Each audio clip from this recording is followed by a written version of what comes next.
नमस्कार साथियों, आप सभी का स्वागत है मेरे चैनल एग्रीकल्चर एग्जाम प्रिपरेशन में। और आज मैं एग्रोनॉमी से संबंधित कुछ बाकी प्रश्न हैं जो लेके आया हूं। पहले भी मैं एग्रोनॉमी से संबंधित प्रश्नों को अपने चैनल पर अपलोड कर चुका हूं। अगर आप मेरे चैनल पर पहली बार आए हैं तो इसको सब्सक्राइब कर लें, साथ ही बेल आइकन को प्रेस कर दें ताकि अगली जो वीडियो है वो आपको समय से मिलती रहे। तो देर न करते हुए आइए शुरू करते हैं। सीमांत या प्रहरी फसलें गार्ड क्रॉप क्या हैं?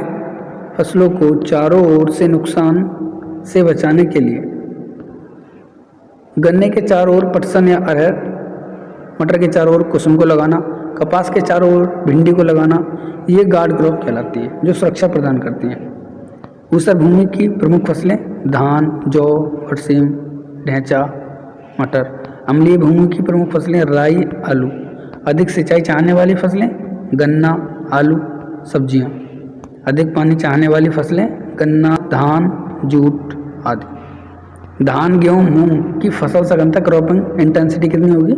300%। मक्का, जौ, प्रति गेहूं की फसल सघनता कितनी होगी? 150%।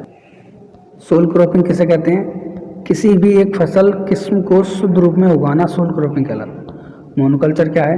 किसी सोल क्रॉप यानी एक ही क्रॉप को निश्चित भूमि पर लगातार उगाना मोनोकल्चर कहलाता है। हरित क्रांति शब्द किसने दिया? डॉक्टर विलियम गॉड ने दिया। कौन सी दलहन फसलें भारत के कुल उत्पादन का 75% उत्पादन करती हैं? यानी ऐसी कौन सी फसलें हैं जो कुल दलहन उत्पादन का 75% प्रोडक्शन देती हैं? वो है चना एवं अरहर।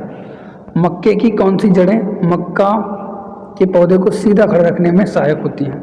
इसकी वजह से मक्के का पौधा सीधा खड़ा था वो होते हैं टेक जड़ें, क्रॉप रूट्स। पॉलीकल्चर में खेती की जाती है केवल फल उत्पादन की। कैलोना वर्ग के पौधे में आता है, सरसों में आता है। मूंगफली में कर्षण क्रिया नहीं की जाती, कब की नहीं जाती? पैगिंग के समय।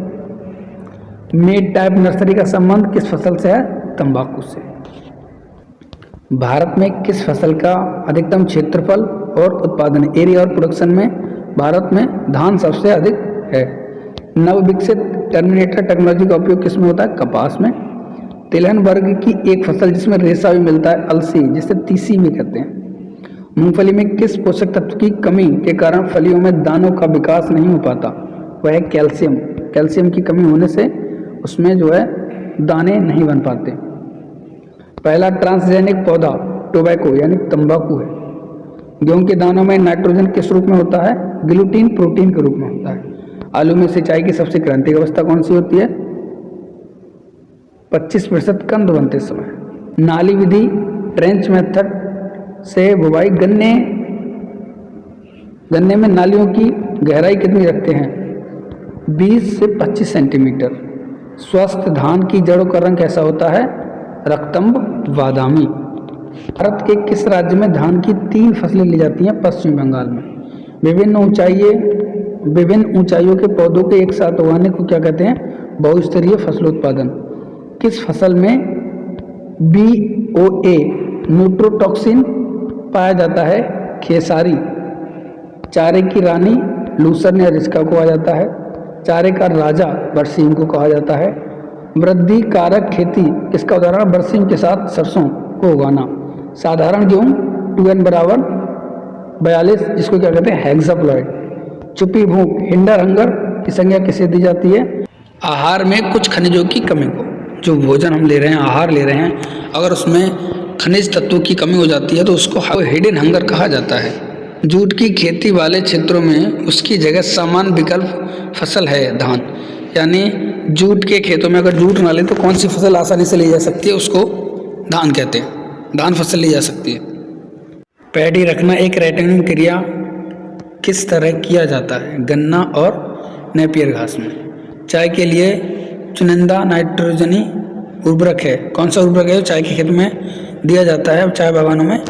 वो है अमोनियम सल्फेट। धान की पहली नाइट्रोजन की प्राथमिकता है, अमोनिकल फॉर्म में लेता है। ज़्यादातर पौधे जो हैं वो नाइट्रोजन को नाइट्रेट फॉर्म में लेते हैं, लेकिन एक धान और आलू 2 फसलें ऐसी हैं जो नाइट्रोजन को अमोनिकल फॉर्म में लेते हैं। सेलिंग का संबंध किस फसल से? मक्का से। धान की फसल लेने के बाद गेहूं की फसल की उर्वरक की मांग क्या हो सकती है? Nitrogen 150 kilogram, phosphorus 60 kilogram, potash 40 kilogram per hectare. गेहूं की कटाई करते समय नमी प्रतिशत कितना होना चाहिए? 25 से 30%। बरसीम चारे के लिए सबसे अच्छी मिश्रित फसल क्या है? बरसीम के साथ सरसों को लेना। दलहनी फसलों के लिए कितनी बीज की मात्रा को एक पैकेट राइजोबियम से उपचारित करना चाहिए? एक पैकेट आता है 200 ग्राम का और ये 10 किलोग्राम सीड के लिए पर्याप्त रहता है। भारत में सर्वाधिक क्षेत्रफल किस फसल प्रणाली का है? धान और गेहूं। सबसे अधिक जलमांग किस फसल की है? गन्ना की। दलहनी फसलें उर्वरक अधिक पसंद करती हैं? फास्फोरस। डिसकरिंग का संबंध तंबाकू से है। फसलों में रोगिंग क्रिया क्या है? वांछित फसलों से अवांछित पौधों को उखाड़ना। भारत की प्रमुख दलहन फसल क्या है? चना। वर्तमान में भारत में सर्वाधिक यांत्रिक खेती की फसल कौन सी है? गेहूं। धान के थ्रेसर में गहराई वाले ड्रम का प्रकार कैसा होता है? खूंटी के प्रकार का। मूसला जड़ किस प्रकार की फसलों में पाई जाती है? द्विबीजपत्री में। अपस्थानिक जड़ें किस प्रकार के पौधों में पाई जाती हैं? एक बीजपत्री।